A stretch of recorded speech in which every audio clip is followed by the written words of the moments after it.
তোমাকে কিচ্ছু করতে হবে না, যা করার আমি করব। আর কি করবেন আপনি? সেটা তোমাকে ভাবতে হবে না, কোনো একটা ব্যবস্থা হয়ে যাবে। তুমি বরং মনোযোগ দিয়ে নিজে লেখাপড়া করো। কলেজে তো যেতে দেখি না, আদতে কি পড়াশোনা করো নাকি শুধু শুধু ক্লাসে উঠে বসে আছো? সাথে নাকচ করে আভা বলল। আমি যথেষ্ট ভালো ছাত্রী, আপনার ধারণা একদম ভুল। ওয়ালিদ অবিশ্বাসের ভঙ্গিতে বলল। আচ্ছা। আভা জোর দিয়ে বলল। হ্যাঁ, একদম তাই।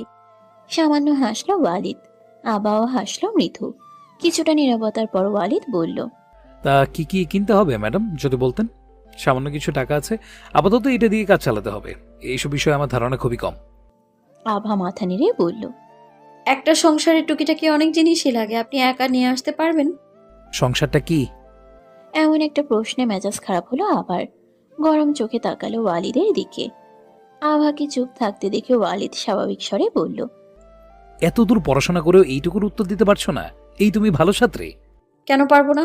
মানুষের দৈনন্দিন জীবন, পরিবার, সম্পর্ক, দায়িত্ব, ভালোবাসা সব মিলিয়ে যে জীবনযাপন, সেটাকে সংসার বলা হয়। বাবা মা, স্বামী স্ত্রী, সন্তান, সকলের হাসি কান্না, সুখ দুঃখ, দায়িত্ব, ত্যাগ, ভালোবাসায় একসঙ্গে পথ চলার বাস্তব গল্প। আবার বলা যায় সংসার হলো দুজন মানুষের হাতে গড়া একটা ছোট্ট পৃথিবী। বেশ উৎসাহী ভঙ্গিতে কথাগুলো বলেই চুপ করে গেল আভা।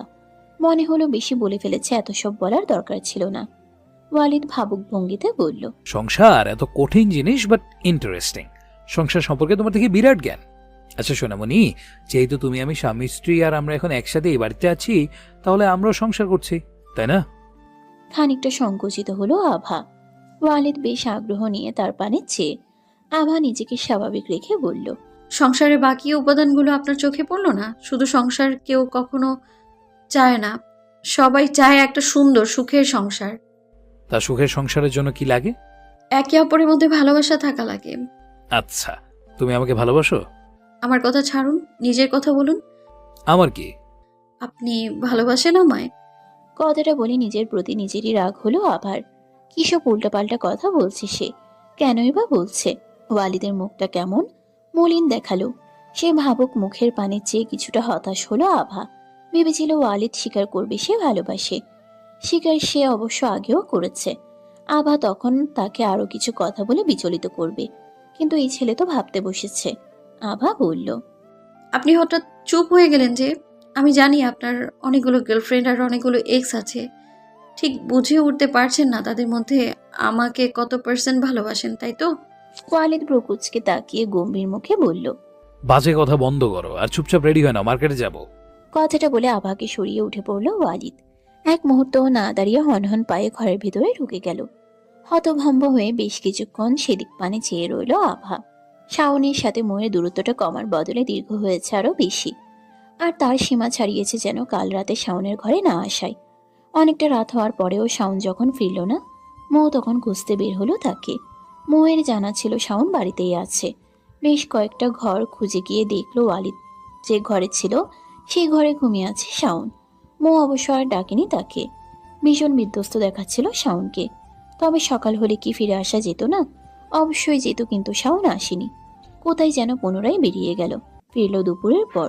মৌয়ের ভাবনার মাঝে শব্দ করে ওয়াশরুমের দরজা খুলে বের হলো শাওন। মৌকে দাঁড়িয়ে থাকতে দেখে তেমন কোনো প্রতিক্রিয়া দেখা গেল না তার ভেতরে। শাওনকে কথা বলতে না দেখে মৌ জানা সত্ত্বেও প্রশ্নটা করে বসলো। কালকে রাতে কোথায় ছিলেন আপনি? সদ্য গোসল করে বের হয়েছে শাওন।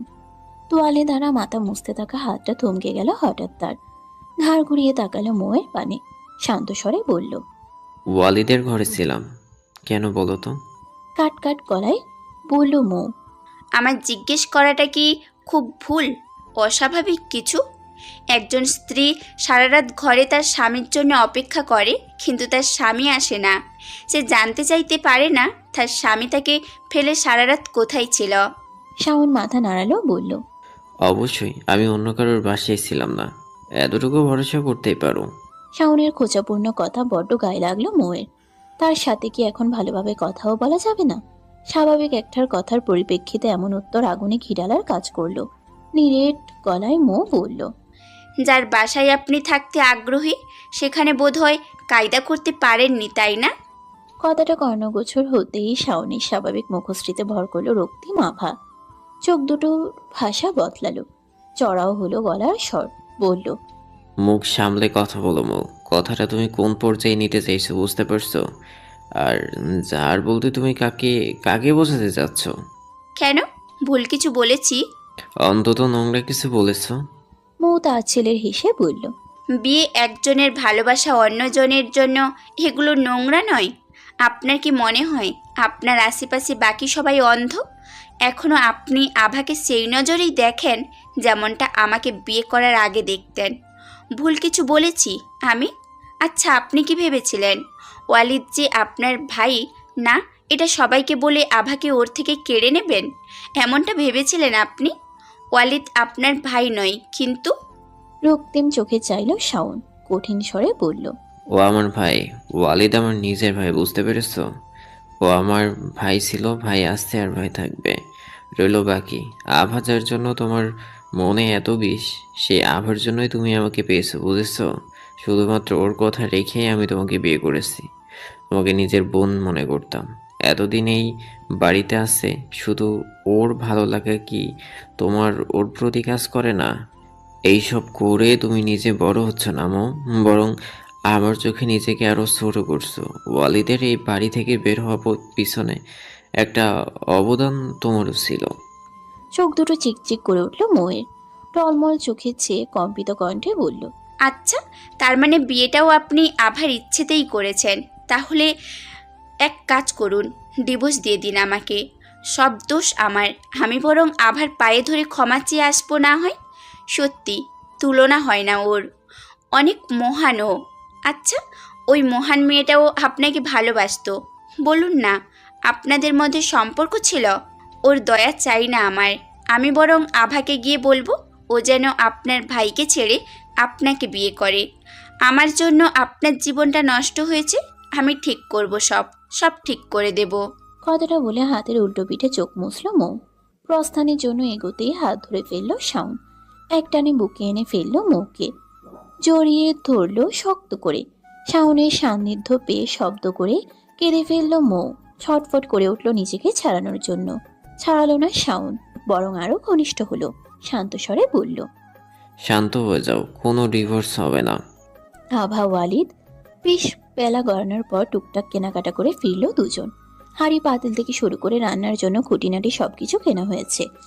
তার মধ্যে বিশেষ বলতে একটা ইন্ডাকশন চুলা, যেটা আভা না করাও সত্ত্বেও ওয়ালিদ জোর করে কিনেছে। তবে আভা খেয়াল করেছে ফেরার পর থেকে প্রয়োজনের তুলনায় ওয়ালিদ একটু বেশিই চুপ হয়ে গেছে। এই ছেলের নীরবতাই যেন আভাকে অস্থির করছে। সারাক্ষণ বকবক করে আভার মাথা খাওয়া যার কাজ, সে কিনা থম মেরে বসে আছে। অবশ্য জীবন দিয়ে তো তার কম ঝড় গেল না। তবে আভার মনে হয় লোকটা একটু বেশি শক্ত। এত কিছুর পরেও কেমন মুহূর্তে নিজেকে সামলে নিয়ে তার সাথে তর্ক করতে লেগে পড়ে। বারান্দার এক প্রান্তে হাত পা ছড়িয়ে বসে আছে ওয়ালিদ। এমন সময় সাধারণত ফোনটা অত্যন্ত হাতে থাকে তার, যেটা এখন অবশ্য অবহেলায় পাশে পড়ে আছে। চোখ মুখের ভাব গম্ভীর, মনে হচ্ছে কোনো গভীর চিন্তায় নিমগ্ন সে। মার্কেটে যাওয়ার আগে অবশ্য ঠিকই ছিল, পুরো রাস্তা আভাকে জ্বালিয়েছে লোকটা। এখন কেমন নিরীহ মুখ করে বসে আছে। এক কাপ কফি নিয়ে ওয়ালিদের সামনে রাখতেই ধীর স্বস্তে চোখ তুলে চাইল সে। তারপর দৃষ্টি নিবদ্ধ করলো কফির কাপে। মৃদু হেসে বলল, কফি খেতে ইচ্ছে করছে না, একটা কাজ করো, চা নিয়ে এসো। মুহূর্তে বিস্ময়কর দৃষ্টিতে তাকালো আভা। সে কি ঠিক শুনছে? অবাক কণ্ঠে বলল, আপনি চা খাবেন? ওয়ালিদ মাথা নেড়ে বলল। খাবো কেন, তোমার কোনো সমস্যা আছে? আভা না বোধক মাথা নাড়ল। অদ্ভুত কথা, তার কেন কোনো সমস্যা থাকবে? কিন্তু জীবনে চা না খাওয়া মানুষটা কেন আচমকা চা খেতে যাবে, এটাই তো তার মাথায় ঢুকছে না। আভা বসলো ওয়ালিদের পাশে। তা দেখে কিঞ্চিত ভাঁজ পড়ল ওয়ালিদের। কফির কাপটা পুনরায় সামনে ধরে আভা বলল, আপাতত এটা করে ফেলেছি, এখন না হয় খেয়ে উদ্ধার করুন। ওয়ালিদ নিল কাপটা, মৃদু ঠোঁট ছোয়ালো তাতে। আভা শান্ত স্বরে বলল, কি হয়েছে আপনার? আচমকা কথাটা কর্ণগোচর হতেই কাশি উঠল ওয়ালিদের। বিস্ময়কর দৃষ্টিতে চাইল অবাক বনে যাওয়া আভার মুখে। মেয়েটা কৌতূহলী চোখে তার পানেই চেয়ে নিজেকে কিছুটা সামলে বলল, তুমি জিজ্ঞেস করছো? কেন আমি জিজ্ঞেস করতে পারি না? তা পারো, তবে এর মধ্যে কখনো জিজ্ঞেস করনি তো। হঠাৎ করে জিজ্ঞাসা করার কারণ কি ম্যাডাম? মুহূর্তে কোনো কথা খুঁজে পেল না আভা। খানিকটা কুকড়ে গেল নিজের মধ্যে। ওয়ালিদ সেদিক পানে এক পলক চেয়ে বলল, এত ভাবার মতো কিছু বললাম কি আমি? এত কি ভাবছো? আজকাল আমাকে নিয়েও ভাবছো? ব্যাপার কি বলো তো? ঘৃণার পরিমাণ কমে যাচ্ছে নাকি? আমি তো কমানোর নয়, বরং বাড়ানোর চেষ্টা করছি। আভা একটু গম্ভীর স্বরে বলল, আর সেটা কেন? আচমকা এমন মনে হওয়ার কারণ? আমার চাওয়া না চাওয়ায় কি আসে যায় বলো? আমি চাইলে কি সব আমার ইচ্ছে মতো হবে? কখনোই না। তবে আপাতত একটা জিনিস ভীষণ করে চাইতে ইচ্ছে করছে, জানো? যদিও আমি সেটা নিজেও নিতে পারি, তাও তোমার কাছে যদি চাই, দেবে? কাতর কণ্ঠ ওয়ালিদের। আভার বুকে গিয়ে বিঁধল কথাগুলো। আভা খেয়াল করলো তার আচমকা বিষণ্ণ লাগছে, অস্থির লাগছে। মানুষটার ভিতরে কি এমন চলছে যার জন্য কণ্ঠে এমন করুণতা? জানার প্রবল ইচ্ছে হচ্ছে জাগ্রত হলো আভার। ওয়ালিদের চোখে চোখ পড়তেই আরো কিছুটা অবসন্নতা ভর করলো আভার মধ্যে। কিছুটা ধাতস্থ হয়ে বলল, বলুন কি চাই আপনার? আমি এক্ষুনি নিয়ে আসছি। আভা উঠতে নিলে একটা হাত ধরে থামিয়ে দিল ওয়ালিদ। বোঝালো ওঠার দরকার নেই। আভার কৌতূহলী চোখে চেয়ে কেমন যেন ধরা গলায় বলল, আমাকে একবার জড়িয়ে ধরবে? আপাতত তোমার সান্নিধ্য চাইছি। আভা স্তম্ভিত হলো খানিক। তবে ওয়ালিদকে কেন যেন মানা করার মতো সাধ্য তার হলো না। এমন ভাবে চাইলে কি কাউকে আদতে ফেরানো যায়? ওয়ালিদ এখনো এক নজরেই চেয়ে, চোখের দৃষ্টিতে অসহায় বোধ। আভা সেই চোখে চোখ রেখে মাথা নাড়ল শুধু। মুহূর্তে নিজেকে আবিষ্কার করলো লোকটার বাহুবন্ধনীতে। যেন এতক্ষণ ধরে শুধু অনুমতির অপেক্ষায় ছিল সে। নিবিড়ভাবে শক্তপোক্ত বুকের সাথে আষ্টে পিষ্টে জড়িয়ে থাকা অবস্থায় শরীরে একটা কাঁপন অনুভব করলো আভা। সাথে সাথে তার কানে ভেসে এলো একটা ক্ষীণ কান্নার আওয়াজ। তাতেই যেন সমস্ত শরীর অসাড় হয়ে আসলো ওর। বেশ খানিকটা সময় অতিবাহিত হলো ওভাবেই। কাঁধের কাজটাই তপ্ত অশ্রুতে ভিজেছে আভার। পরপর লোকটা ফোপানোর সাথে সাথে ক্ষণে ক্ষণে কেঁপে উঠছে তার সমস্ত কায়া। ছেলেটা ঠিক মতো কাঁদতেও পারে না, কেমন ছোট বাচ্চাদের মতো করছে। আচ্ছা, এই অবস্থায় তার মুখটা কেমন লাগছে দেখতে? ভীষণ ইচ্ছে হলো আভার। তবে সেই ইচ্ছের থেকে প্রবল ইচ্ছে লোকটাকে শান্ত করার ইচ্ছা। আভা যদি পারতো এই মানুষটার মনের কষ্ট সামান্য হলেও কমাতে, তাহলে তাই করতো। তার জন্যই তো সে এখনো জীবিত। এই বিরাট পৃথিবীতে এই মানুষটাকে আজকাল ভীষণ নিজের মনে হয় আভার। নিজেকে কিছুটা ধাতস্থ করে নিজের একটা হাত আলতো করে ওয়ালিদের চুলে গুজে কম্পিত কণ্ঠে বলল, আপনি ঠিক আছেন? কিছুক্ষণ নীরবতার পর আচমকা আভাকে ছেড়ে দিল ওয়ালিদ। তড়িৎ চোখ মুছে ফেলল। জোরপূর্বক সামান্য হেসে বলল, আমি বোধহয় ঠিক নেই। তুমি বলেছিলে সুখী সংসারে ভালোবাসা লাগে, কিন্তু এটা সত্যি নয়। এমন সময় এমন একটা প্রশ্নে বেশ থমকালো আভা। লোকটার কি মাথাটাই গেছে? কি বলতে কি বলছে কে জানে। আভা কৌতূহলী চোখে তাকাতেই দৃষ্টি অন্যদিকে নিবদ্ধ করলো ওয়ালিদ। মূলত আভার চোখে চোখ রাখতে কুণ্ঠাবোধ হচ্ছে তার। আভা মৃদু হেসে বলল, তা কি লাগে শুনি? টাকা লাগে। পৃথিবীতে সবচেয়ে জরুরি যেটা, সেটা হচ্ছে টাকা। আমি আজকে বুঝলাম, যখন আমার কাছে থাকা সমস্ত টাকা শেষ হলো। এরপর কি করব আমি কিচ্ছু জানি না। তোমাকে কিভাবে ভালো রাখবো? তোমাকে নদী থেকে বাঁচাতে গিয়ে সমুদ্রে এনে ফেলেছি। আমি চাই না তুমি আমার জন্য খারাপ থাকো। আভা অবাকের চরম পর্যায়ে। ছেলেটা এখন কিনা এসব চিন্তা করছে। কেউ আভার জন্য এতটা ভাবছে, তার ভালো থাকা না থাকা নিয়ে এতটা চিন্তিত। এটা ভাবতেই মনের মধ্যে কেমন যেন হাজারো প্রজাপতি ডানা ঝাপটাতে লাগলো। সামান্য গম্ভীর কণ্ঠে বলল, আপনি কি একেবারে অশিক্ষিত? ভ্রু কুঁচকে বিরক্ত চোখে চাইল ওয়ালিদ। কান্নার কারণে চোখ মুখ লাল বর্ণ ধারণ করেছে তার। মাথার চুলগুলো পরিপাটি থেকে এলোমেলো চরম সীমা অতিক্রম করেছে। ছেলেটাকে অন্যরকম লাগছে। আবার তাকিয়ে থাকতে পারল না বেশিক্ষণ। চোখ সরিয়ে নিতেই ওয়ালিদ বলল, তোমার আমাকে অশিক্ষিত মনে হলো কেন? আপনি এমন ভাব করছেন যেন আপনাকে কোনো যুদ্ধ জয় করতে হবে। যদি অশিক্ষিত না হন, টাকা রোজগারের যে বিভিন্ন পন্থা আছে সেগুলো সম্পর্কে নিশ্চয়ই জানতেন। মাসে 8-10 হাজার টাকা কামানো কি এতটাও কঠিন? ওয়ালিদ শব্দ করে হেসে বলল, 8-10 হাজার টাকা এতে কি হয়? এতে আপনার আমার মতো দুটো লোকের দিব্যি একটা সুন্দর সংসার হয়। আপনার এই সম্পর্কে ধারণা থাকার কথা না অবশ্য। আমি তো ভাবতেই পারছি না আপনি এই কারণে কাঁদছিলেন। কিন্তু কান্না করার কথা তো আমার, তাই না? কারণ বেকার বর তো আমার কপালে জুটেছে। আর আপনি আমাকে নিয়ে এত চিন্তা কেন করছেন? আমি মানুষ, কোনো হাতি নই যে আমাকে... ওয়ালিদ হাসল। আভা দেখল তা। লোকটার হাসিটা সব থেকে সুন্দর। হাসির কারণে গালের বাঁ পাশে সামান্য গর্তের সৃষ্টি হয়, যেন সৌন্দর্য দ্বিগুণ করে। ওয়ালিদ মুখ তুলে চাইতেই তড়িঘড়ি করে চোখ সরিয়ে নিল আভা। ওয়ালিদ বলল। সে না হয় বুঝলাম, কিন্তু চুরি করা মহাপাপ জানো। চকিত চাইলো আভা বলল। হ্যাঁ, না জানার কি আছে? আচমকা চুরির কথা বলছেন কেন? আমি তো চুরি করতে বলিনি। আমি আপনাকে বলেছি কোনো কাজ করতে। অশিক্ষিত নন আপনি, যখন চাকরিও করতে পারেন। ওয়ালিদ মৃদু হেসে বলল। আমি কিন্তু দেখতে সুন্দর না, এটা আমার কথা না, সবাই বলে। এতে তোমার কোনো দোষ নেই। তো এখানে আমার কিসের দোষ? ওয়ালিদ ঘনিষ্ঠ হলো খানিক, মুখটা আবার আরেকটু সন্নিকটে এনে বলল।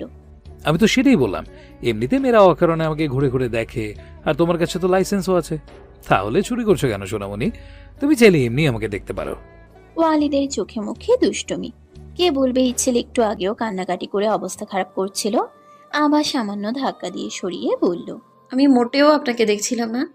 কথাটা বলে ওয়ালিদের মুখভঙ্গি দেখে হেসে ফেললো আভা। সঙ্গে সঙ্গে শব্দ করে হাসলো ওয়ালিদ। আবাও হাসিটা আটকালো না, অনেকদিন পর মন খুলে হাসতে লাগলো। ওয়ালিদ মুগ্ধ চোখে চাইলো হাস্যরত রমণীর পানে।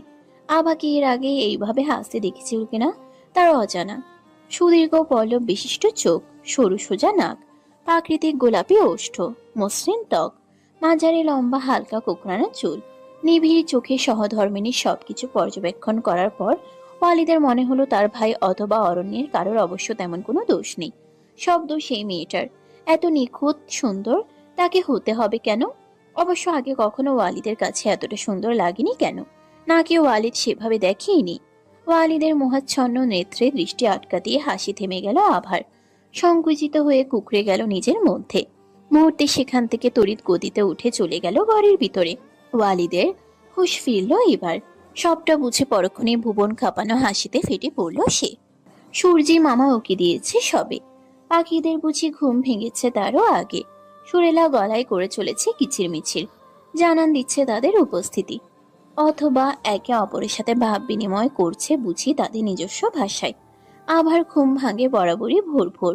আজকেও তার ব্যতিক্রম হলো না। তবে উঠতে নিতেই মাথায় প্রচন্ড ব্যথা অনুভব করে পুনরায় একই জায়গায় ফিরতে বাধ্য হলো সে। খেয়াল করে দেখলো তার চুলের উপরে গভীর ঘুমে মগ্ন ওয়ালিদ। চোখ দুটো তার অর্ধ ঢাকা নিজের চুলে। আভা পড়ল মহা মুশকিলে। বেশ কয়েকবার টানাটানি করার পরেও ছোটাতে পারল না চুল। ঘুমের মধ্যে চোখ মুখ কুচকালো ওয়ালিদ।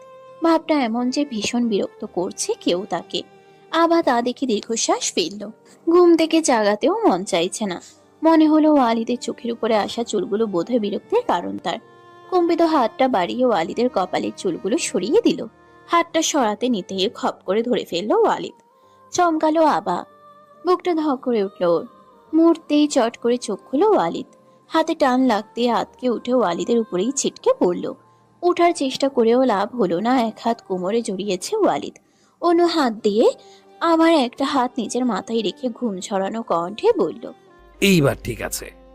আভা অবাক চোখে চেয়ে ক্ষুব্ধ কণ্ঠে বলল। কি ঠিক আছে? সকাল সকাল কি শুরু করেছেন আপনি? করুণ চোখে চাইল আভা।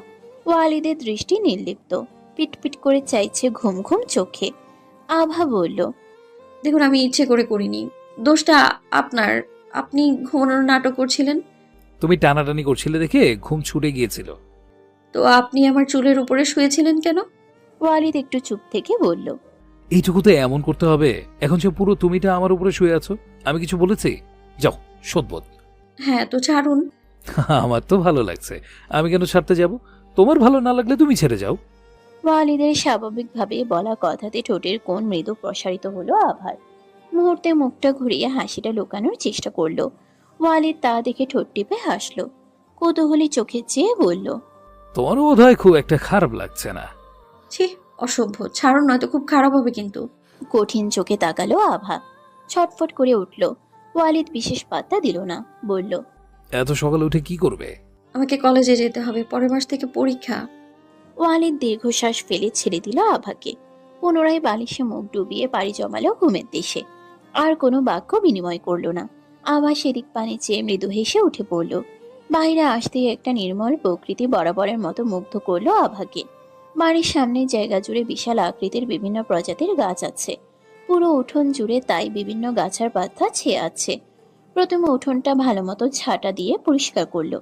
তারপর ধীর পায়ে গিয়ে গেল বাড়ির পেছন দিকটায়। যেতেই নজরে পড়লো পাশাপাশি দুটা কবর। হ্যাঁ, এখানেই শুয়ে আছে আবার বাবা মা। ছোট থেকে এই জায়গাটা সে চেনে। আফতাব সাহেব তার কথা রেখে ইট দ্বারা বাধাই করে দিয়েছিলেন কয়েক বছর আগে। তা এখনো অখ্যাত। আবার ভাবতে পারেনি এ বাড়িতে সে আবারও থাকতে পারবে। যখন যখন এখানে আসতো ওর খুব মন চাইতো কয়েকদিনের জন্য এ বাড়িতে থাকতে, মা বাবার সান্নিধ্যে থাকবে, কিন্তু সাহস হয়নি কখনো। বেশ কিছুক্ষণ সেখানে বসে নিজের মতো বকবক করলো আভা। তারপর সূর্য যখন পুরোপুরি তার আলোতে আলোকিত করে তাপদাহে জ্বালানো শুরু করলো ধরণীকে, তখন ফেরত আসলো, নাস্তা তৈরি করলো। ওয়ালিদ উঠেনি তখনও। ওয়ালিদকে আর ডাকলো না, নিজের মতো নাস্তা সেরে রেডি হয়ে বেরিয়ে গেল। অনিচ্ছা থাকা সত্ত্বেও তালুকদার বাড়িতে আসতে হলো ওয়ালিদের। ইমতিয়াজ ফোন করে এক প্রকার আদেশ করেছেন। লোকটার কণ্ঠ ভাঙা ভাঙা, তাও তেজ কমেনি। ওয়ালিদ বেশ বুঝেছে তার অভাব ভালোই পড়াচ্ছে লোকটাকে। ওয়ালিদের যে একেবারে আসার মন ছিল না এমনও নয়। হাজার হোক বাবার জায়গাটা তো ওই লোকটারই। অসুস্থতার কথা শুনে আসলেই চিন্তায় ছিল সেও। ইমতিয়াজের ঘরের দিকে যাওয়ার মুহূর্তে অরণ্যের সাথে দেখা হলো ওয়ালিদের। ওয়ালিদকে দেখে পূর্বের রাগটা বরাবরই তাজা হয় অরণ্যের। আজকে কেন যেন অদ্ভুত এক মনে শান্তি পাচ্ছে সে।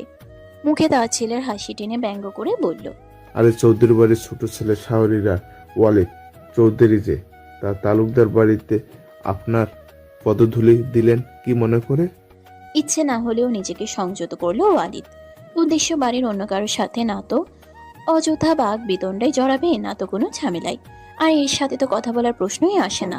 অগত্যা উপেক্ষা করে যাওয়ার উদ্দেশ্যে পা বাড়াতেই অরণ্য সামনে এসে দাঁড়ালো।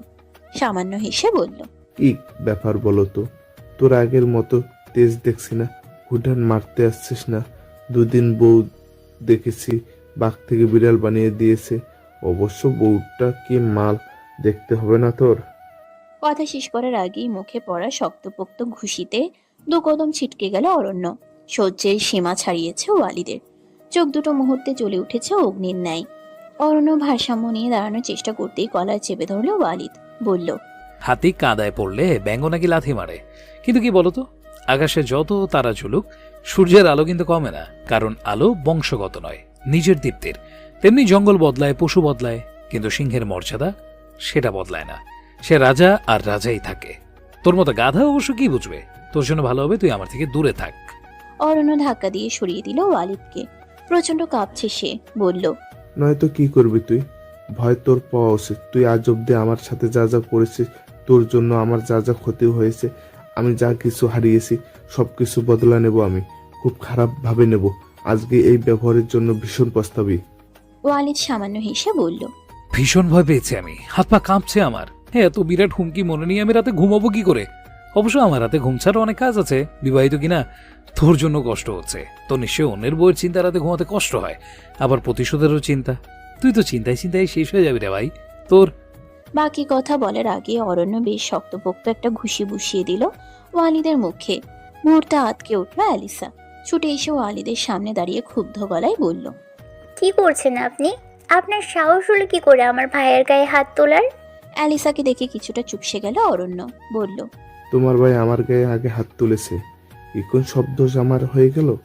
অবশ্য যেমন ভাই তেমন তার বোন হবে, এটাই স্বাভাবিক। কথাটা বলে আর দাঁড়ালো না অরণ্য। তড়িৎ পায়ে চলে গেল সেখান থেকে। অ্যালিসা রেগে মেগে অসভ্য কথাটা উচ্চারণ করে ফের দৃষ্টিপাত করলো ভাইয়ের পানে।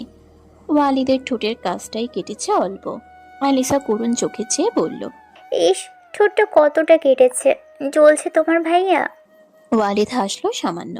বোনের মাথায় হাত বুলিয়ে বলল, এসব ছোটখাটো চোট তো আমার কাছে নতুন না, তোর ভাই যথেষ্ট স্ট্রং, তুই তো জানিস। চল ড্যাডের সাথে দেখা করি। অ্যালিসা ওইভাবেই বলল, তার আগে বলো, ঝগড়া করছিলে কি নিয়ে? আর তুমি আজকে এলে, আমাদের কথা তো ভুলেই বসেছো। আমরা বুঝি তোমার কেউ না?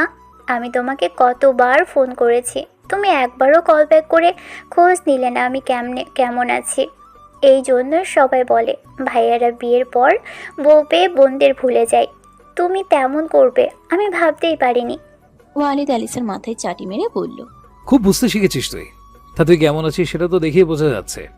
আবার চলে যাওয়ার খুশিতে এত বেশি খেয়েছিস যে নিশ্চিত তোর 4 কেজি ওজন তো বেড়ে গেছে। কেমন গোলুমুলো লাগছে তোকে? কথাটা বলে চোরা হেসে হাঁটে ধরল ওয়ালিদ। মুহূর্তে মুখটা গম্ভীর করে ফেলল অ্যালিসা।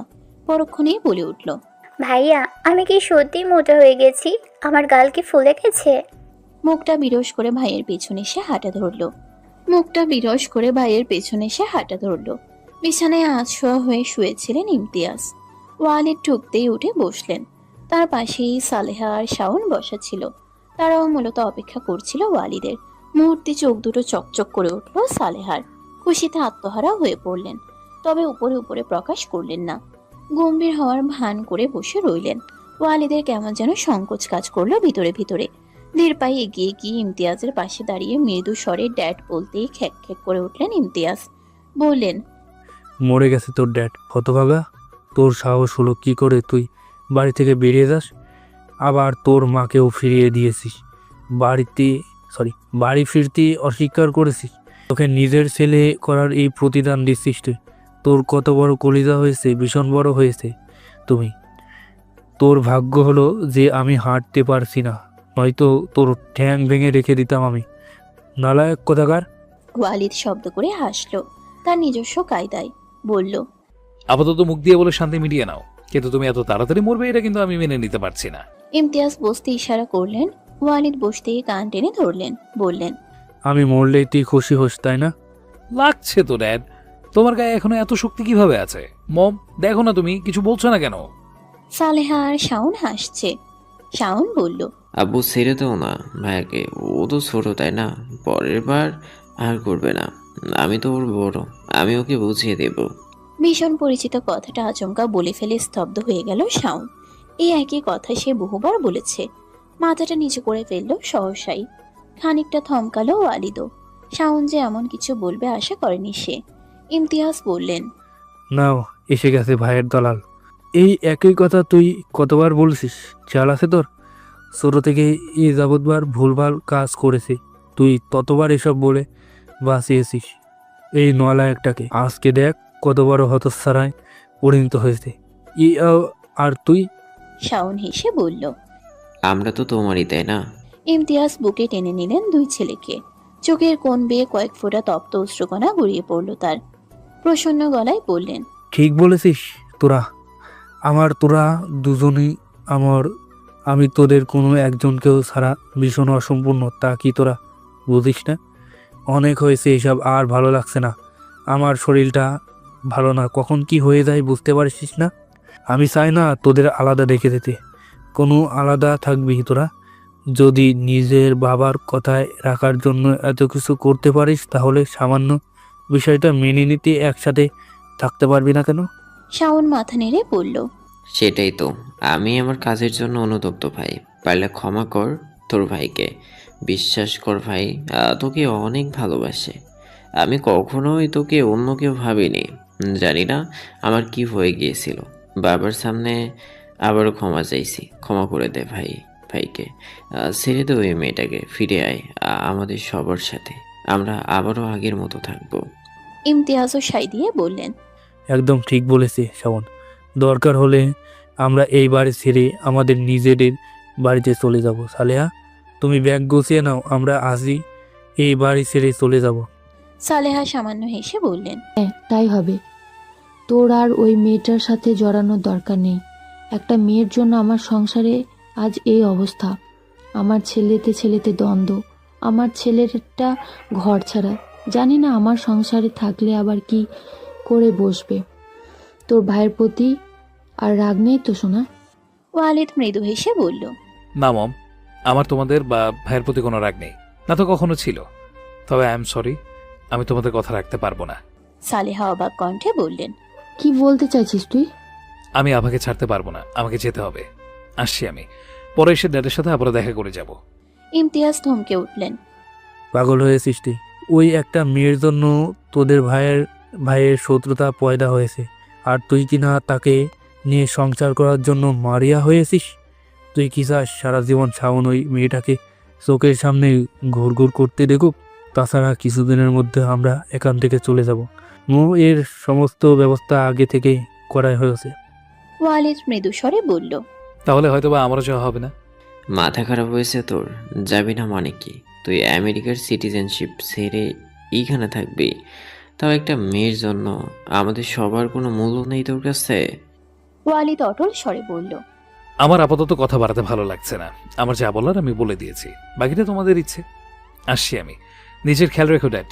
কথাটা বলে তড়িৎ গতিতে বেরিয়ে গেল ওয়ালিদ। রাগে হিতাহিত জ্ঞান শূন্য হয়ে পড়লেন সালেহা। বার কয়েক আওড়ালেন, কি জাদু করেছে এই মেয়েটা, কি আছে ওর মধ্যে? ইমতিয়াজ স্তম্ভিত হয়ে বসে রইলেন, দৃষ্টি নিবদ্ধ ওয়ালিদের যাওয়ার পানে। এই ওয়ালিদকে তার বড্ড অচেনা লাগছে। আমা কলেজ থেকে ফিরে পুরো বাড়ি ফাঁকা পেল। দরজাটা তালা দেওয়া না, শুধু ছিটকিনি আটকানো। কোথায় গেল লোকটা তার ভাবনাতেই আসলো না। ভিতরে ভিতরে একটা অস্থিরতা কাজ করতে লাগলো আভার। ওয়ালিদ মোটেও ছোট নেই যে এদিক ওদিক চলে যাবে, তাও বিভিন্ন চিন্তা জর্জরিত করতে লাগলো আভাকে। মুহূর্তে হনহনিয়ে বাড়িতে প্রবেশ করলো ওয়ালিদ। তাকে দেখেই তড়িৎ পায়ে এগিয়ে আসলো আভা। কেন আসলো সেটা তার অজানা। আচমকা সামনে দাঁড়িয়েও অস্বস্তিতে পড়ল। ওয়ালিদের মুখভঙ্গি গম্ভীর। আভাকে সামনে দাঁড়াতে দেখে চোখ মুখ কুঁচকে তাকালো। গম্ভীর কণ্ঠে বলল, কি চাই? আবার সহসায় উত্তর খুঁজতে মরিয়া, কথা হারিয়ে বসেছে যেন। মুহূর্তে চোখ পড়ল ওয়ালিদের কাটা ঠোঁটে। ঠোঁটের কাটা অংশের আশেপাশের জায়গাটাও কেমন লালচে হয়ে ফুলে আছে। ফর্সা ত্বকে জলজল করছে লালচে ভাব। আবার মাথায় দুশ্চিন্তারা ভর করলো। কৌতূহলী হয়ে জিজ্ঞেস করলো, কোথায় গিয়েছিলেন আপনি? ওয়ালিদ আভাকে পাশ কাটিয়ে বারান্দার দিকে এগোলো। বলল, বাড়িতে একা একা বোর হচ্ছিলাম, তাই হাওয়া খেতে গিয়েছিলাম। আভাও এগোলো তার সাথে। বলল, হাওয়ার বদলে যে মার খেয়েছেন সেটা বোঝাই যাচ্ছে। এবার বলুন এটা কিভাবে হলো? ওয়ালিদের মুহূর্তে মনে পড়ল ঠোঁটের কথা। বেমালুম ভুলে বসেছিল সে। মুখটা সামান্য আড়াল করার চেষ্টা করে বলল, তেমন কিছু না। মার খেতে যাব কেন? আমাকে মারবে কার এত বড় সাহস? আমার নিচের দাঁতে কামড় লেগে কেটে গেছে। আভা অবিশ্বাসের ভঙ্গিতে বলল, একদম বাজে কথা বলবেন না। আমাকে কি আপনার বাচ্চা মনে হয়? স্পষ্ট বোঝা যাচ্ছে কেউ কিল বা ঘুষি দিয়েছে, তার দাগ। মিথ্যে কেন বলছেন? ওয়ালিদ একটা লম্বা শ্বাস নিয়ে বলল, হ্যাঁ, ঠিক ধরেছ। তোমার প্রেমিক ভালোবেসে তো চুমু আমাকে দেবে না, তাই না? তাই ঘুষি খেয়ে এসেছি। এবার না হয় তুমি চুমু দিয়ে ঠিক করবে। মুহূর্তে হতবিহবল দৃষ্টিতে ওয়ালিদের পানে চাইল আভা। সে যে তালুকদার বাড়ি থেকে এসেছে এইটুকু বোধগম্য হলো ওর। তবে শেষের কথাটা মোটেও সহনীয় মনে হলো না। প্রেমিক শব্দটা বড্ড গায়ে লাগলো। ভেতরে ভেতরে জমতে লাগলো ক্ষোভ। মুখটা গম্ভীর করে বলল, তা আপনাকে কে বলেছিল কষ্ট করে গিয়ে মার খেয়ে আসতে? আমি বলেছিলাম? ওয়ালিদ বিরক্ত নিয়ে বলল, বারবার মার খেয়ে এসেছি বলে কি বোঝাতে চাইছো? হ্যাঁ, আমি সবসময় মার খাই? আমিও মেরেছি, ঠিক আছে? ও তো আমি বোঝার আগে মেরে দিয়েছে দেখে। তার মানে মারপিট করে এসেছেন? হ্যাঁ, তো কি হয়েছে? গায়ে লাগছে তোমার? আভা বিরক্ত নিয়ে তাকালো। বলল, আশ্চর্য, আমার গায়ে লাগতে যাবে কেন? চুপচাপ বারান্দায় গিয়ে বসুন, আসছি আমি। কথাটা বলে ঘরের নিকট পা বাড়ালো আভা। ওয়ালিদ সেদিকে দৃষ্টিপাত করে কিছু বলতে নিয়েও চুপসে গেল। ধীর পায়ে বারান্দায় গিয়ে বসলো। আভা এসে পাশে বসলো কিছুক্ষণ বাদে, সাথে ফার্স্ট এড বক্স। ওয়ালিদ দেখেও না দেখার ভান করে বসে থাকলো। চোখ মুখ অত্যন্ত গম্ভীর তার। আভা প্রচন্ড ক্রোধের মাঝেও নিজেকে সংযত রাখলো।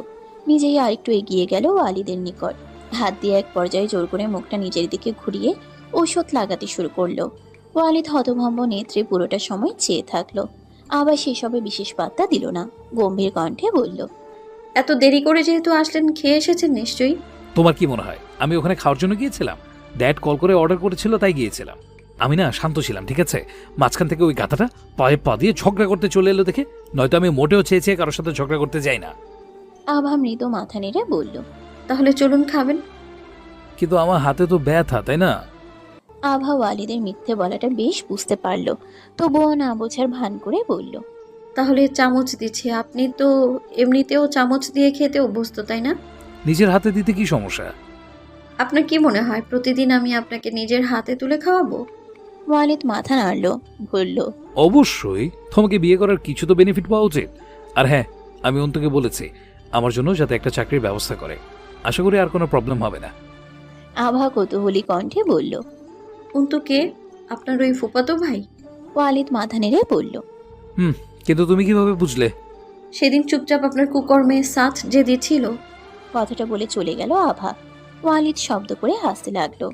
বেশ খানিকটা সময় পর খাবার নিয়ে এলো আভা। ওয়ালিদের মুখের গম্ভীর ভাবটা আর নেই।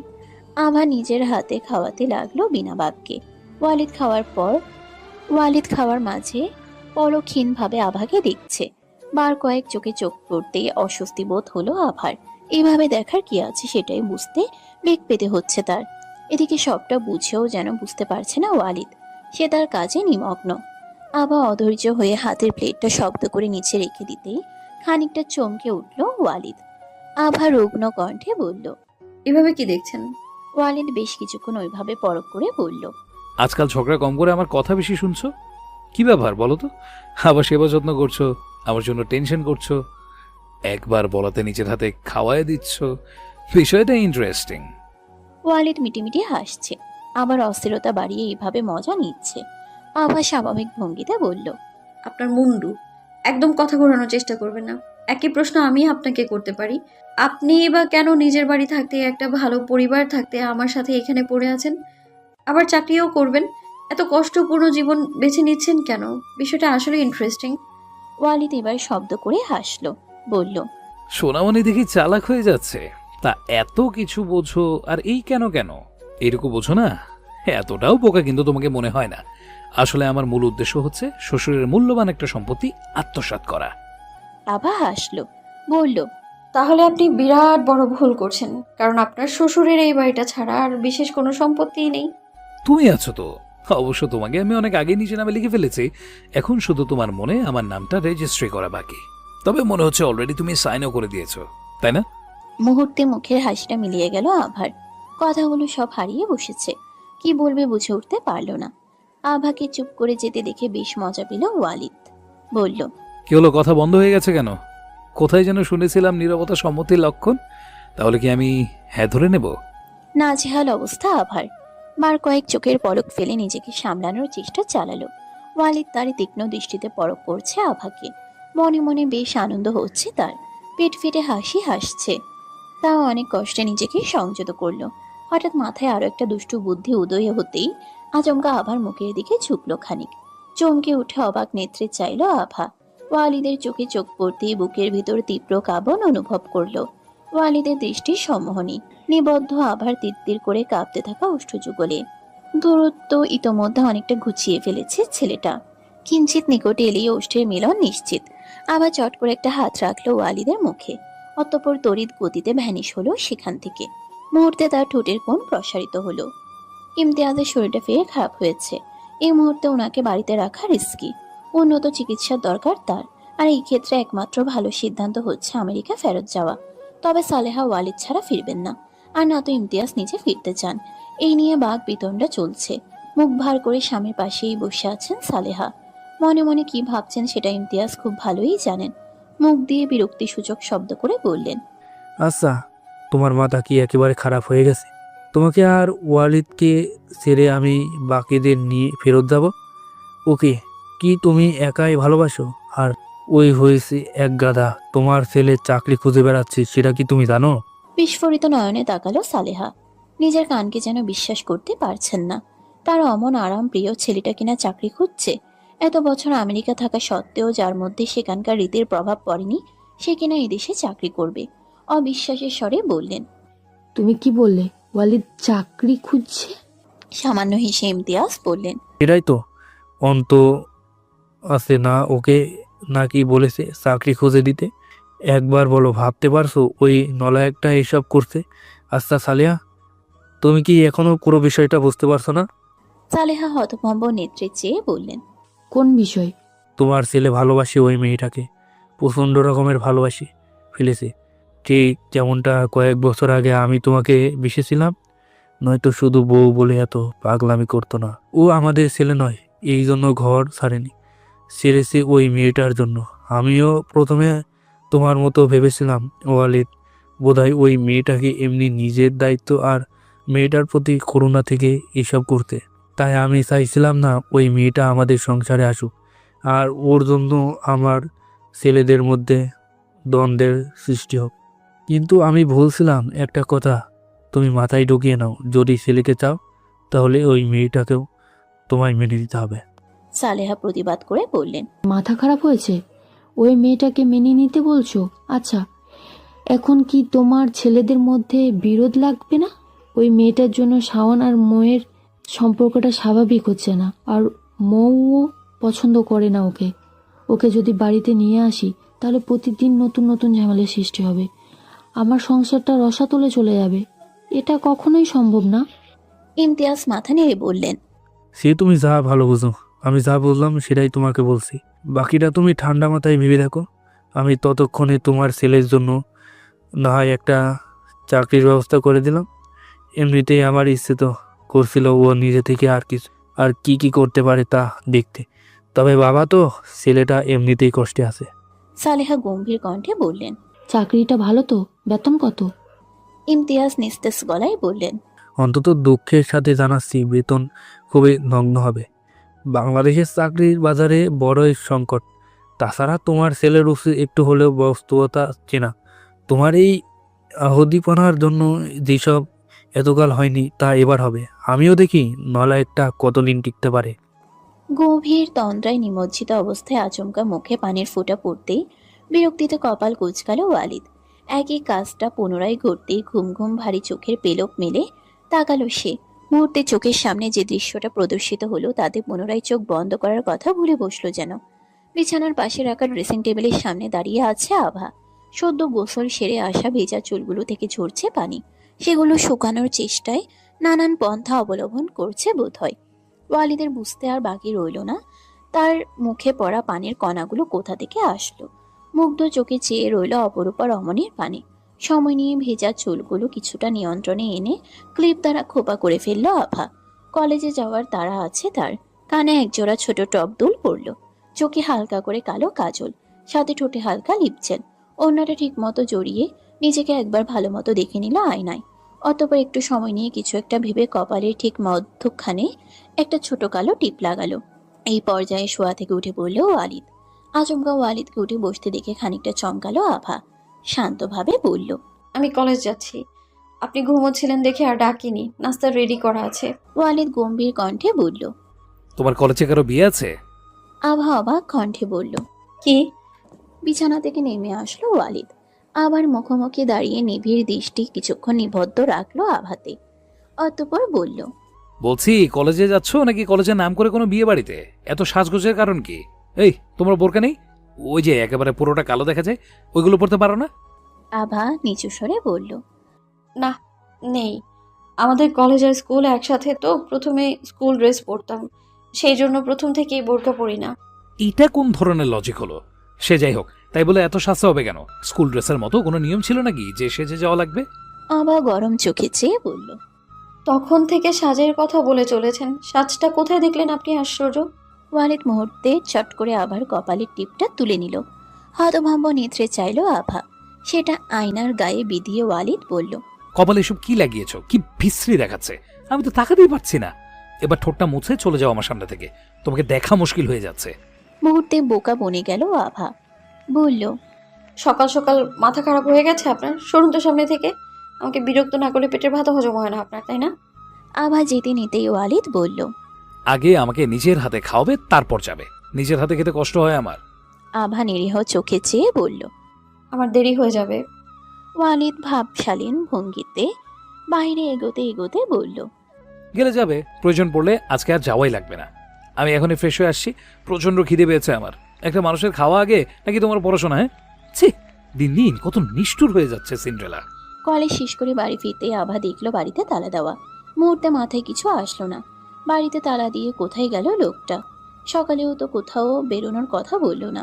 কিছুক্ষণ চুপচাপ অপেক্ষা করেও লাভ হলো না। অতঃপর ফোনটা বের করে ওয়ালিদের নাম্বার ডায়াল করলো।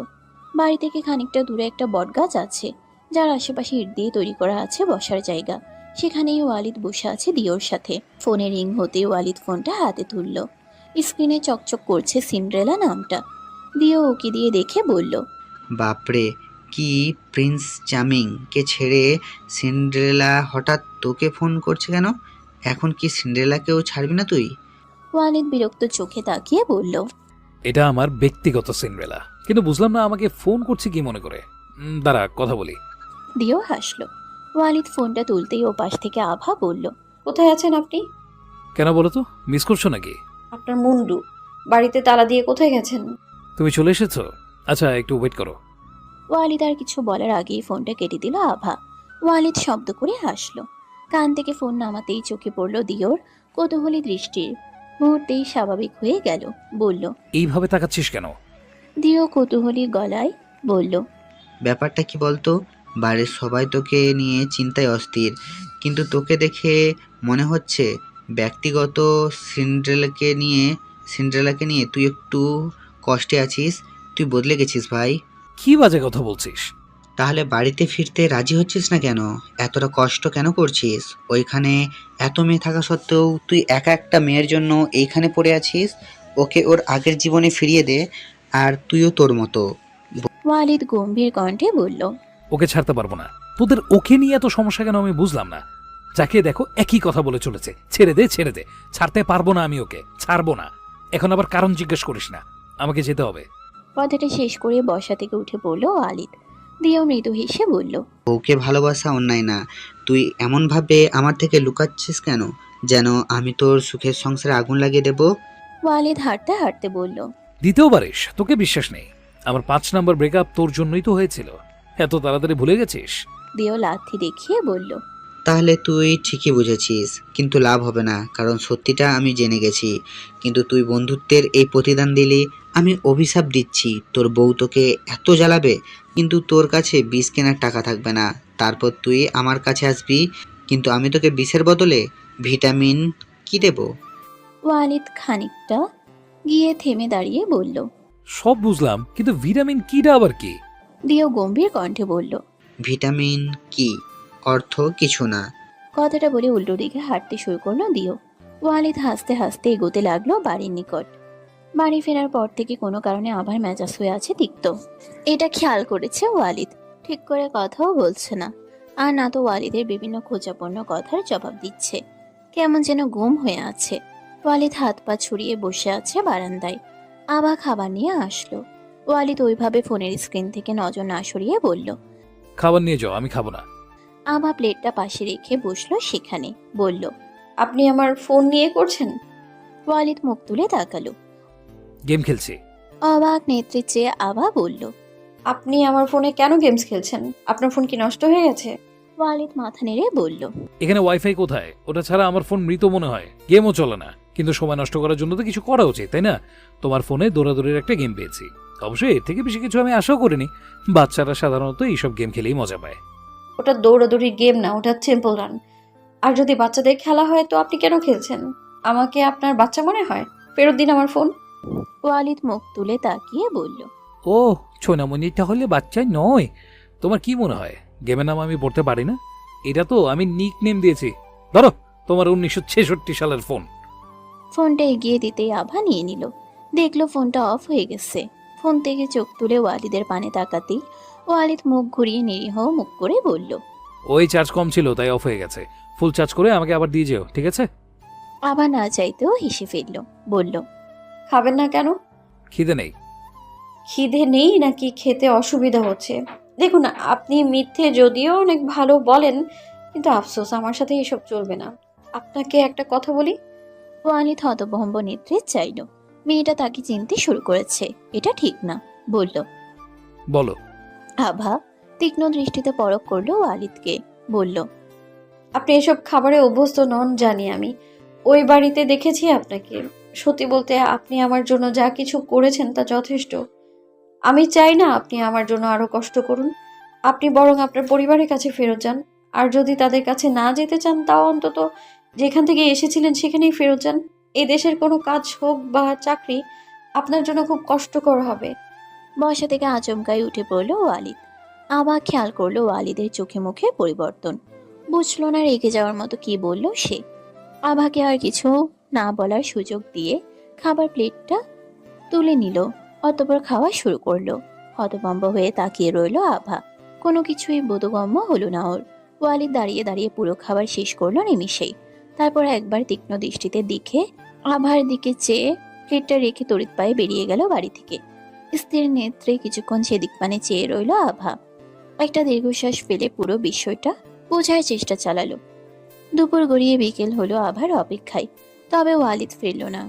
আভা বারংবার বোঝার চেষ্টা করেছে ওয়ালিদের এতটা রেগে যাওয়ার কারণ, তবে কিছুই তার বোধগম্য হলো না।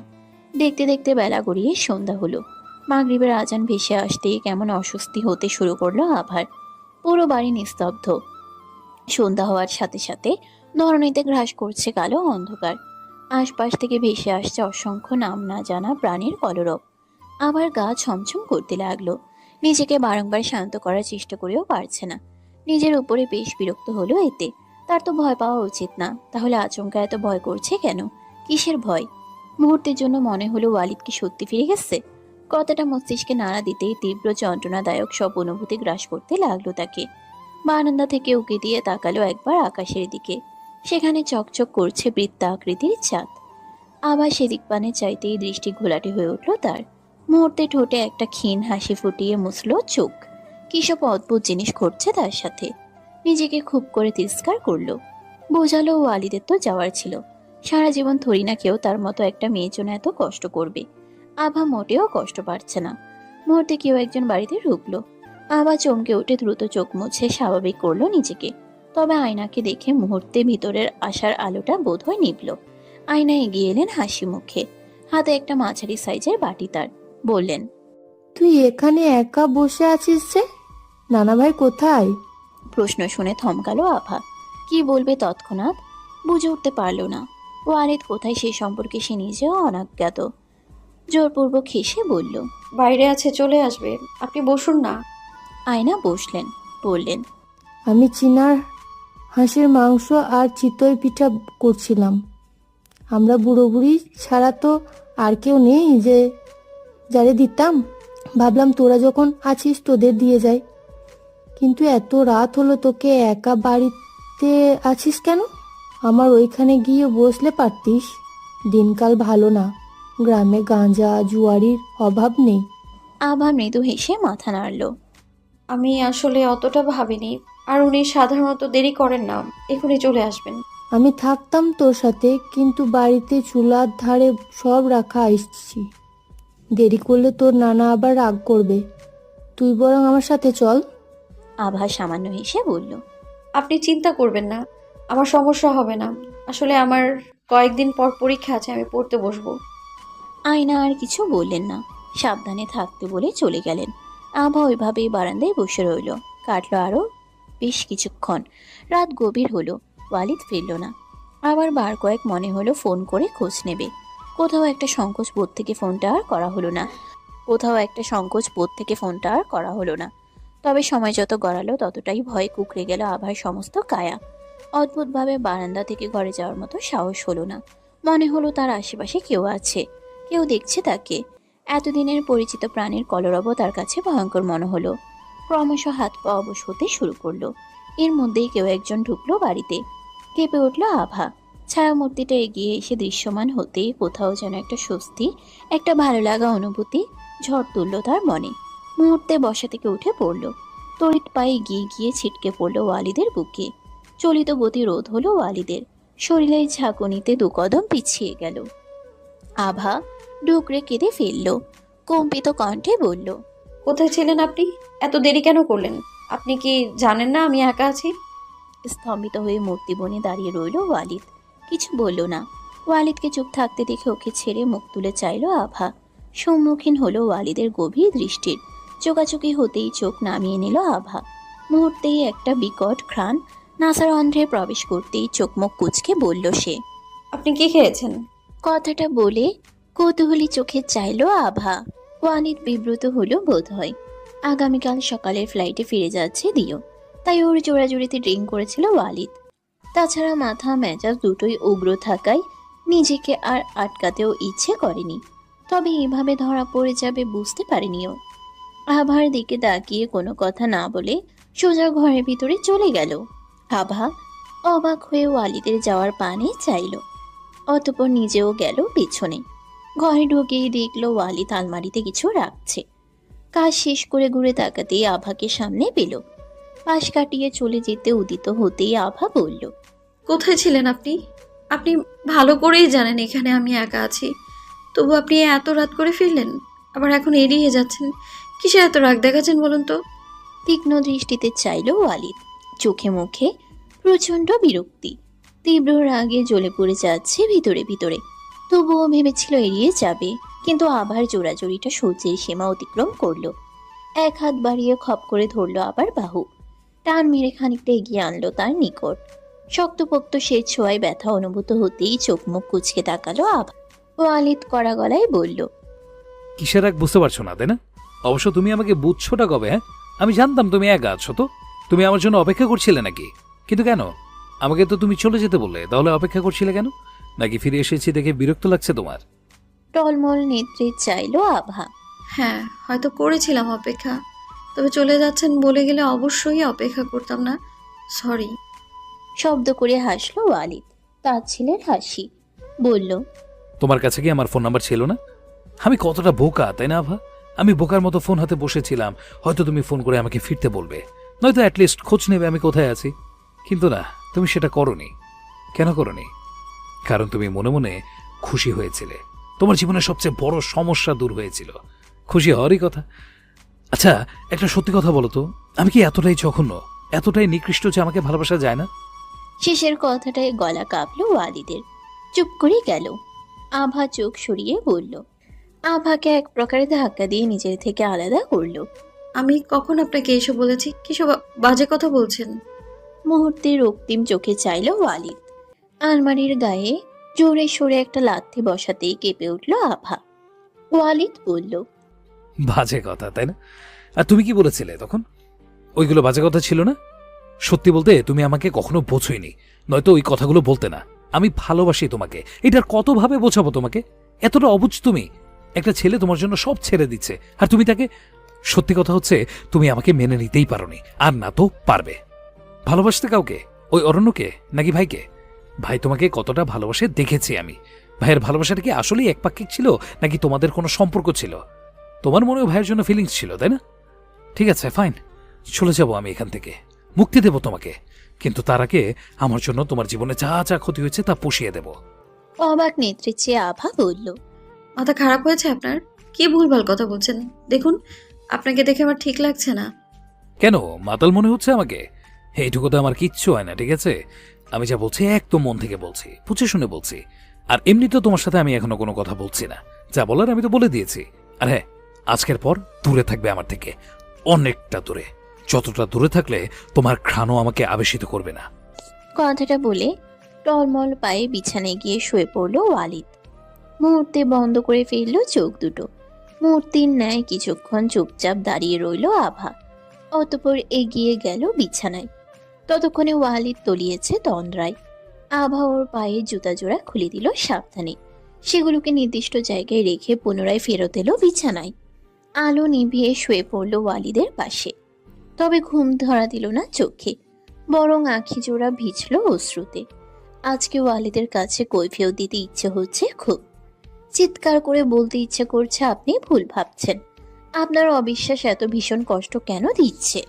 আপনি বিরক্ত করুন, জোর জবরদস্তি করুন, কিন্তু অবিশ্বাসের চোখে তাকাবেন না। আমার যে বিশ্বাসী ভালোবাসার মানুষের বড্ড অভাব।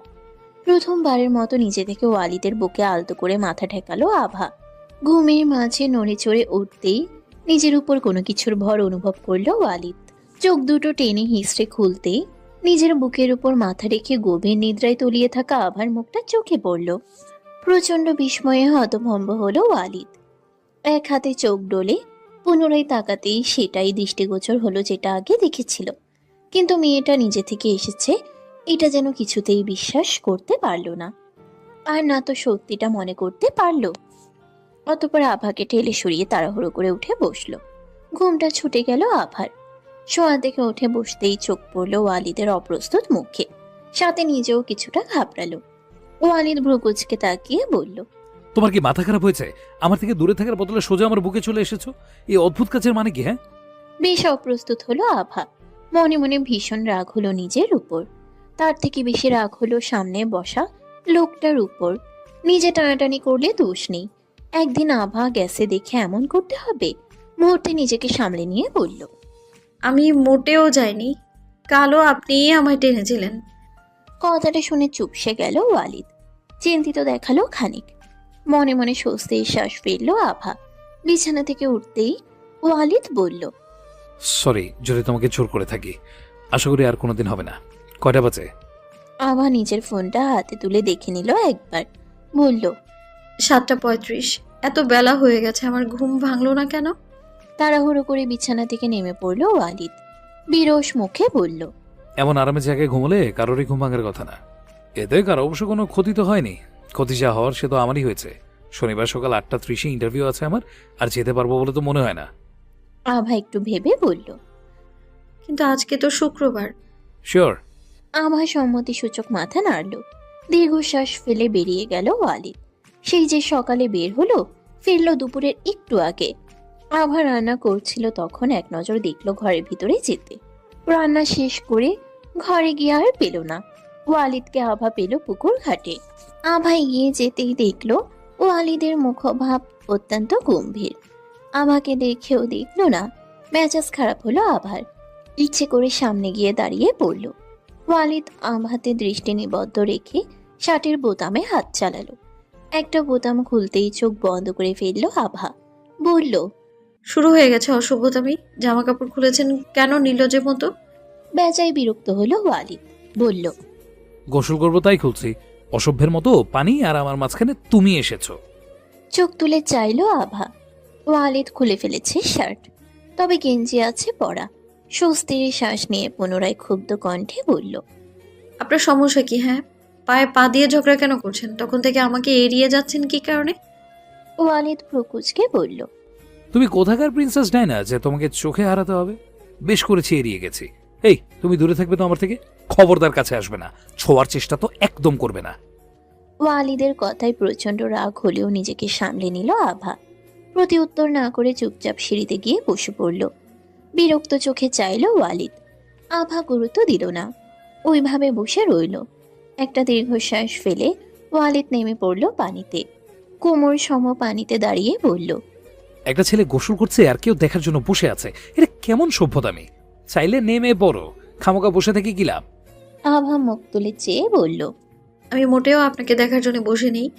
আমি ওই যে পুকুরে দেখছেন শাপলা শাপলা ফুল, ওইগুলো তুলবো বলে বসে আছি, কিন্তু পারছি না। কিভাবে তুলবো বুঝতে পারছি না। আমি তো সাঁতার পারি না, তাই না?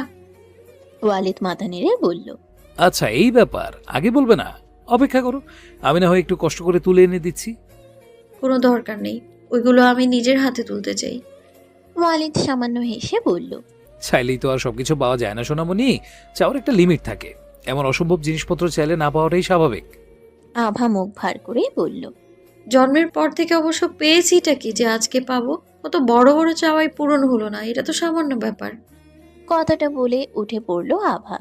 বাড়ির নিকট পা বাড়ালো। কয়েক কদম এগোতেই একটা ভেজা শীতল হাত টেনে ধরল আভার একটা হাতের কবজি। ঘাড় ফিরিয়ে তাকানোর আগেই কোলে তুলে নিল ওয়ালিদ। হক চকিয়ে গেল আভা। বিস্ময় দৃষ্টিতে তাকালো ওয়ালিদের পানে। ওয়ালিদের মুখভঙ্গি অত্যন্ত স্বাভাবিক। আভার দিকে ফিরেও তাকালো না, বরং আভাকে ছটফট করতে না দেখে অবাক হলো কিছুটা। তবে সেসবে পাত্তা না দিয়ে পুনরায় এগোলো পুকুরের দিকে। খানিক বাদে ওয়ালিদের কোলে চেপে পৌঁছে গেল পুকুরের মাঝ বরাবর থাকা লাল শাপলার কাছে। মাঝের অংশে পানির পরিমাণ প্রায় ওয়ালিদের বক্ষ সম। আভা হাত বাড়িয়ে একটা ফুল তুলে নিতেই খুশিতে চোখ দুটো চকচক করে উঠল ওর। মুখে আপনা আপনি হাসি চলে এলো। পরপর বেশ কয়েকটা ফুল তুলে ফেললো। আচমকাই কানে এলো ওয়ালিদের ঠান্ডা কণ্ঠস্বর। কোলে উঠতে চাও, এটা সরাসরি বললেই পারতে। মুহূর্তেই শান্ত হয়ে গেল আভা। লজ্জায় কুকড়ে গেল খানিক। ইতস্তত কণ্ঠে বলল, মোটেও আমি আপনাকে বলিনি আমায় কোলে নিন। ঘুরিয়ে বাঁকিয়ে বুঝিয়েছ তো, তাহলে ছেড়ে দেই। দিন। অনাকাঙ্ক্ষিত বশত কি বলে ফেলেছে সেটা যখন আভা অনুভব করলো, ততক্ষণে ওয়ালিদ সত্যি ওকে ছেড়ে দিয়েছে। আচমকা আতঙ্কে উঠল আভা। আর্তনাদ করে উঠে পানিতে তলিয়ে যেতেই পুনরায় ওয়ালিদ আবারও কোলে তুলে নিল। আভা জোরে জোরে বার কয়েকবার শ্বাস নিল। ওয়ালিদ বলল, আমি থাকতে এত ভয় পাচ্ছ কেন? আমি বেঁচে থাকতে তোমার কিছু হতে দেব? ওয়ালিদের চোখে চেয়ে কিছুক্ষণ মৌন রইল আভা। তারপর চোখ নামিয়ে বলল, এই সরি, আমি কিন্তু কালকে কথাগুলো সেভাবে বলতে চাইনি, আর বলবো না, সরি। ওয়ালিদ প্রকুচকে তাকালো, বলল, আরেকবার বলো। সরি। মুরগির বাচ্চার মতো চি চি করছো কেন? ঠিক করে বলো। বিরক্ত চোখে চাইল আভা, বলল, আর বলবো না। ওয়ালিদ হাসলো। আমার ভেতরে হঠাৎ এক অদ্ভুত ভালো লাগার ঢেউ আছড়ে পড়ল। এই হাসিটাই বোধ হয় এতক্ষণ কোথাও কম ছিল। এখন যেন পুরোপুরি ওয়ালিদ হয়ে উঠেছে সে। আভা তাকিয়ে আছে দেখে ওয়ালিদও দৃষ্টি মিলিয়ে নিজের চেনা ভঙ্গিতে ভ্রু নাচালো। মুহূর্তেই চোখ সরিয়ে নিল আভা। সেই ক্ষণিকের দৃষ্টি বিনিময়ে কত না বলা কথা জমে রইল। ওয়ালিদ মৃদু হেসে পানিতে সিক্ত সহধর্মিণীকে পরখ করল। লাজে রাঙা হয়ে আছে মুখখানা। জল সিক্ত গোলাপের পাপড়ির নেই মসৃণ ওষ্ঠযুগল কাঁপছে অজান্তি। ওয়ালিদের মনের গভীরে অদম্য কিছু ইচ্ছে বারবার মাথাচাড়া দিচ্ছে, তাকে উস্কে দিচ্ছে, সীমা ভাঙতে প্রলুব্ধ করছে। ওয়ালিদ প্রশ্রয় দিল তাদের, আজ আর আটকালো না নিজেকে। ওষ্ঠের ওষ্ঠ স্পর্শে ওষ্ঠের মিলন ঘটতেই বিস্ময়ে আবার চোখ দুটো বড় বড় হয়ে উঠল। মুহূর্তে খিচে চোখ বন্ধ করে ফেললো আখিদয়। ছটফট করে উঠতেই ওয়ালিদ তাকে শক্ত করে বক্ষের সঙ্গে টেনে নিল। একটুখানি বিরতি নিয়ে নিচু স্বরে বলল, দূরে থাকতে বলেছিলাম, তুমি নিজেই কোলে এসে উঠেছ। এটা তার শাস্তি। আমাকে পড়াতে খুব ভালো লাগে, তাই না? এবার সামান্য তুমিও পড়ো। আবাকে আর কিছু বলার সুযোগ না দিয়ে আবারও নিজের অনুভবের ভাষায় ডুবে গেল ওয়ালিদ। সন্ধ্যা নামছে, দিনের আলো ম্লান হয়ে আসছে, আকাশে জমছে ছায়া। শীতের সন্ধ্যা মানেই একরাশ নিস্তব্ধতা। আলো ফুরোতেই কুয়াশা গিলে নেয় চারপাশ। উত্তর থেকে ধেয়ে আসে হিমশীতল বায়ু। আভা কয়েকটা বই হাতে বসেছে বারান্দায়। বেশ কিছুক্ষণ ঘরের ভিতরে শুয়ে থেকে অস্থিরতা গেল না ওয়ালিদের। উঠে এসে আবার মুখোমুখি বসলো বারান্দায়। বিরক্ত চোখে চেয়ে বলল, ঠান্ডার মধ্যে এখানে বসে থাকার মানে হয়? ঘরেও তো পড়া যায়, তাই না? আভা বই থেকে মুখ না তুলে বলল। আমার এখানে ভালো লাগছে। ওয়ালিদ আর কিছু বলল না, পুনরায় ঘরে ঢুকে একটা চাদর এনে আভার গায়ে জড়িয়ে দিল। নিজের জায়গায় বসলো আবারও। এবার হাতে আভার ফোন। আভা একবার দেখে পুনরায় পড়ায় মনোযোগ দিল। ওয়ালিদ খেয়াল করলো রাস্তায় প্রতিদিনের তুলনায় মানুষের আনাগোনা আজ বেশি। সবাই দল বেঁধে হাসি ঠাট্টা করতে করতে কোথায় জানি যাচ্ছে। বলল, এরা সবাই এইভাবে কোথায় যাচ্ছে জানো? আমি এক জায়গায় তো বসে আছি, তাহলে ওরা কোথায় যাচ্ছে আমাকে কখন বলে গেল? ওয়ালিদ ক্ষুব্ধ কণ্ঠে বলল। মাফ করো খুকি, তোমার সাথে কথা বলায় ভুল হয়েছে আমার। গোমরা মুখটা ফের ফোনে নিবেশ করলো ওয়ালিদ। শীত নামলেই গ্রামের জীবনে এক আলাদা রং লেগে যায়। এই সময়টাই গ্রামের মেলার মৌসুম। মেলা বছরের পর বছর ধরে চলে আসা এক চিরচেনা উৎসব। খোলা মাঠ, নদীর পাড়ে কিংবা বিশাল বটগাছের ছায়াতলে বসেই মেলা। দূর দূরান্ত থেকে মানুষ আসে। মেলার প্রবেশ মুখেই চোখে পড়ে রঙিন কাগজ, বাঁশের তৈরি তোরণ আর ঝলমলে আলো। ঢুকতেই ভেসে আসে নাগরদোলার কর্কর শব্দ, বাঁশির সুর আর মানুষের কোলাহল। মেলার ভিতরে একপাশে বসে হরেক রকমের দোকান। মাটির খেলনা, কাঠের বাঁশি, রঙিন চুড়ি, কাঁসার বাসন, হাতের তৈরি পিঠা পুলি, সবকিছুতেই থাকে গ্রামের ছোঁয়া। শীতের মেলায় পিঠার দোকান যেন আলাদা আকর্ষণ। ভাপা, পুলি, চিতই, পাটিসাপটা, গরম ধোঁয়াটা পিঠার গন্ধে মন ভরে যায়। আরেক পাশে বসে যাত্রাপালা, সার্কাস বা পুতুল নাচ। সন্ধ্যা নামলে আলোর ঝলকানিতে জমে ওঠে আসর। ঢোল, করতাল আর সংলাপের তালে তালে মানুষ ভুলে যায় দিনের ক্লান্তি। পাশে গ্রামে মেলা বসেছে, এই সম্পর্কে অবগত আভা। ওয়ালিদের ভারাক্রান্ত মুখটা দেখে মায়া হলো। বই থেকে মুখ তুলে বলল, পাশের গ্রামে মেলা বসেছে, তাই সবাই দেখতে যাচ্ছে। ওয়ালিদ কৌতূহল নিয়ে তাকালো, বলল, মেলা? এটা আবার কে? আরো বসেছে তো, সবার দেখার কি আছে? দীর্ঘশ্বাস ফেললো আভা, বলল, এটা একটা উৎসব। ওইখানে বিভিন্ন দোকান আসে, অনেক খাবারের দোকান, মানে আরো অনেক ইন্টারেস্টিং জিনিস থাকে, না দেখলে বোঝানো সম্ভব না। ওয়ালিদ ভাবুক ভঙ্গিতে চুপ করে রইল খানিকক্ষণ। অতঃপর আবার হাত থেকে খপ করে বইটা কেড়ে নিয়ে বলল, চলো সিন্ড্রেলা, মেলাকে দেখে আসি, মানে মেলা দেখে আসি। আভা ভ্রু কুঞ্চিত করে বলল, মোটেও না, আপনি যান, আমার বই ফেরত দিন। ওয়ালিদ দিল না, বসা থেকে উঠে বলল, আমি তো যাব, তুমি পরে ভয় পেয়ে কান্নাকাটি করে ভাসালে কিন্তু আমাকে দোষ দিতে পারবে না। আভা চুপ করে রইল। তার অবশ্য যেতে ইচ্ছে হচ্ছে না, বিষয়টা এমনও না, যাওয়াই যায়। কথাটা ভেবে বসা থেকে উঠে পড়ল, বলল, ঠিক আছে, অপেক্ষা করুন, আসছি আমি। ওয়ালিদ শব্দ করে হাসলো। ভাবটা এমন যেন রাজ্য জয় করে ফেলেছে সে। আভা বিরক্ত ভঙ্গিতে ঘরের দিকে পা বাড়ালো। সেদিন ওয়ালিদের দেওয়া পোশাকগুলো থেকে একটা পরল।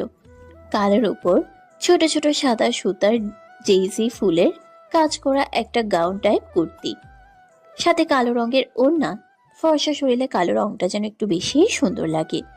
বেরিয়ে আসতেই ওয়ালিদ বেশ খানিকটা সময় অপলক তাকিয়ে বলল, আগের জামাটাতে কি সমস্যা ছিল, আবার এটা পরার কি আছে? সমস্যা ছিল কেন? এটা পড়লে সমস্যা কোথায়?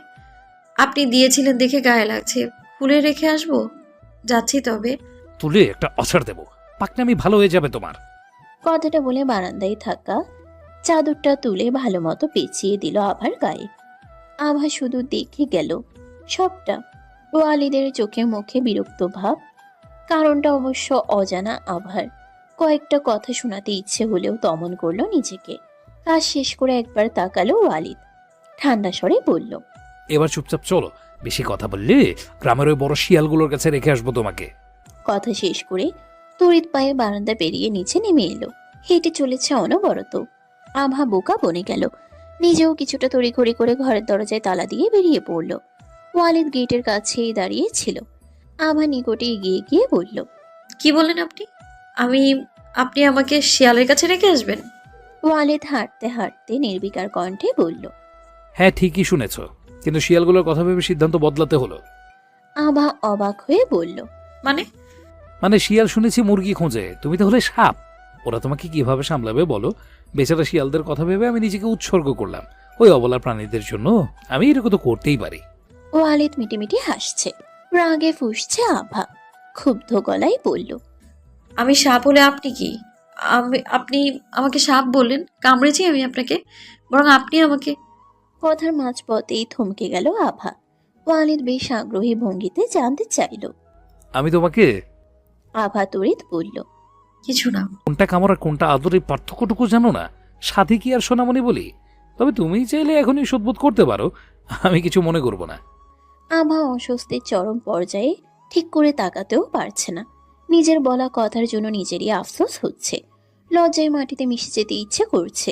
ক্ষুব্ধ কণ্ঠে বলল, অসভ্য লোক, চুপ করুন, হয়তো মার খাবেন আমার কাছে। সরি, আমি বাচ্চাদের সাথে ফাইট করি না। আচ্ছা, আর কত দূর?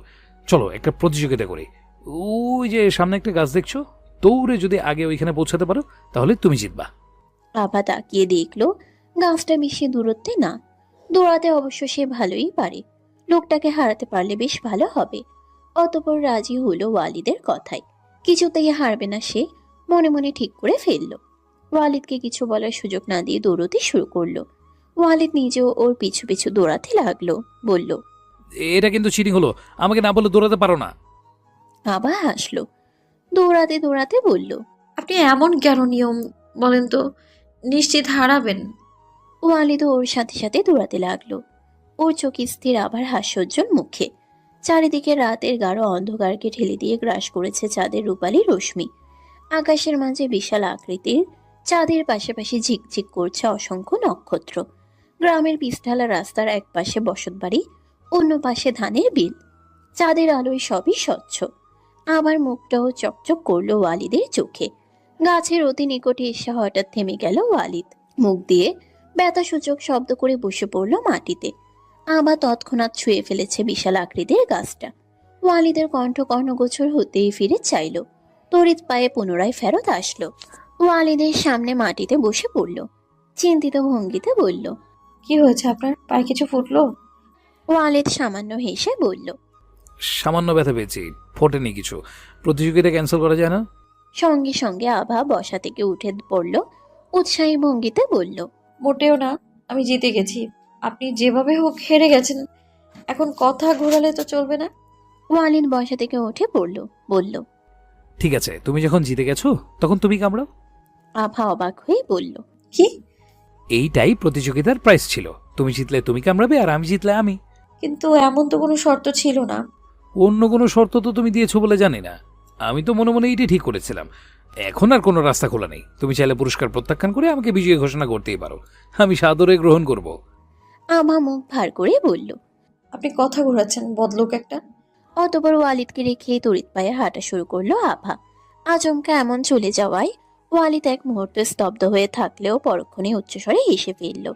তারপর লম্বা পা ফেলে ছুটল আভার পেছনে। বেশ খানিকটা সময় হাঁটার পর দূর থেকে কানে আসতে লাগলো ডোলের তাল, বাঁশির সুর আর মানুষের কোলাহল। আলো আধারের ফাঁক দিয়ে হঠাৎ করেই চোখের সামনে দৃশ্যমান হলো মেলার বিশাল পরিসর।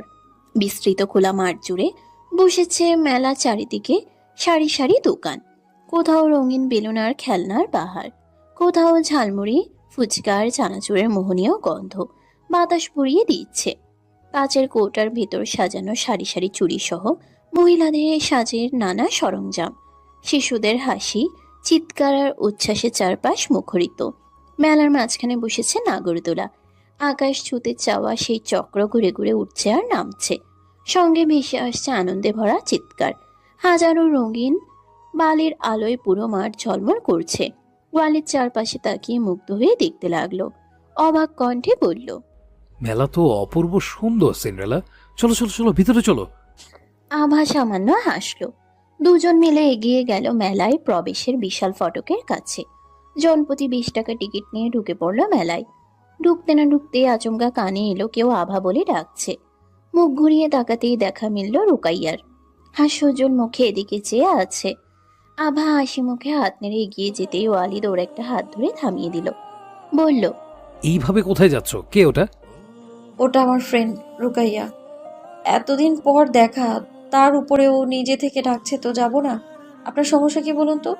ওয়ালিদ হাতটা ছেড়ে দিয়ে বলল, কিছু না। আর ওর পাশের ছেলেটাকে? সেটা আমি কিভাবে জানবো আজব? কথাটা বলে আভা এগিয়ে গেল রুকাইয়ার নিকট। কাছে যেতেই ঝাঁপিয়ে পড়ে জড়িয়ে ধরল রুকাইয়া। ওয়ালিদ আবার পেছনে এসে দাঁড়াতেই ছেড়ে দিল আভাকে।